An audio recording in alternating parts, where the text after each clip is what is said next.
Ken Sagopi, seri 75, Raden Haryo Praburukmo Triman. Sebelum matahari terbit, Raden Haryo Praburukmo telah bersiap meninggalkan padukuhan Kaliwaru. Nyi Bekel telah menyiapkan untuk sarapan, bahkan telah disiapkan pula bekal untuk perjalanan. Telah terjalin keakraban yang tulus, bukan kepura-puraan dan pamrih. Jika Raden Haryo Praburukmo meninggalkan uang sebagai gantinya, tentu Ki Bekel akan tersinggung. Atas ketulusan keluarga Ki Bekel, Raden Haryo Praburukmo ingin meninggalkan sesuatu kepadanya. Terima kasih Ki Bekel atas kebaikannya selama aku menginap di sini. Aku akan memberikan barang kecil ini kepadamu, jangan kau tolak. Suatu saat kau akan mengetahui siapa aku sesungguhnya, pinta Joko Rukmo. Tidak, Den, hal seperti ini sangat biasa bagi kami, bahkan terlalu sederhana. Bahkan pernah ada rombongan ledek menginap di sini selama 4 hari, juga kami terima dengan senang. Ki Bekel menolaknya. Dengan demikian Raden Haryo Praburukmo menjadi semakin yakin bahwa keluarga Ki Bekel ada keluarga yang baik. Sekali lagi ia memaksa untuk menerima pemberiannya. Barang ini tidak berharga Ki, namun bisa sebagai sifat kandel untuk Ki Bekel. Joko Rukmo meyakinkan.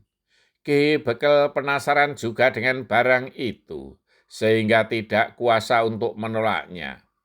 Setelah diterima, ternyata sebuah patrem, keris kecil yang indah.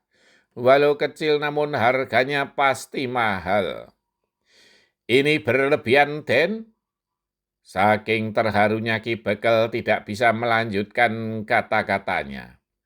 Raden Haryo Praburukmo yang menyebut dirinya Joko Rukmo tersebut kemudian meloncat ke punggung kuda untuk meneruskan perjalanan. Di pagi buta itu, Raden Kongso sudah diajak berlari-lari mengelilingi alun-alun keraton Guo Barong oleh Dityo Suratimontro. Ia memang menggembleng anak itu sejak kecil, agar kelak menjadi anak yang tangguh tanggon tanpa tanding. Terlebih ia harus mampu merebut tahta kerajaan Manduro dengan cara apapun. Dengan demikian, di samping bisa melepaskan dendam, juga mendapat kekuasaan. Setelah beberapa kali mengelilingi alun-alun, ia diajak ke tepian sungai. Dari tebing yang cukup tinggi, disuruhnya terjun ke air dalam. Ini bertujuan untuk membesarkan nyali anak itu. Raden Kongso memang mempunyai tekad baja. Ia tidak merasa takut, justru ia anggap sebagai permainan saja. Dityo Suratimontro heran dengan anak keponakannya itu. Ia yakin Kongso pasti akan menjadi orang yang sakti Mondraguna. Di sore harinya, Dityo Suratimontro ingin menjajaki anak itu untuk diadu dengan prajurit-prajurit baru. Ia ingin mengetahui juga sejauh mana kemampuan para prajuritnya dan juga sejauh mana jika Raden Kongso bertarung dengan seseorang tidak dalam latihan. Di Widoro Kandang, Ken Sagopi terkejut mendapat kunjungan Raden Haryo Praburukmo yang telah ia kenal dengan baik ketika masih di Manduro. Membuat aku terkejut dan berdebar-debar mendapat kunjungan Raden. Sapa Ken Sagopi di pintu gerbang Kademangan. Raden Haryo Praburukmo hanya tersenyum.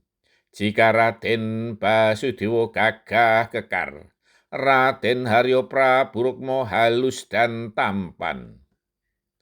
Marilah, silakan masuk Raden, pinta Ken Sagopi. Ketika masuk, Raden Haryo Praburukmo melihat seorang anak kecil sedang bermain pedang-pedangan yang terbuat dari pelepah pisang dengan beberapa temannya di halaman kademangan yang luas dan teduh itu. Yang memakai udeng batik hijau itu adalah anakku, Udawa. Nakalnya bukan main. Ken Sagopi menjelaskan sebelum Raden Haryo Praburukmo bertanya. Bersambung.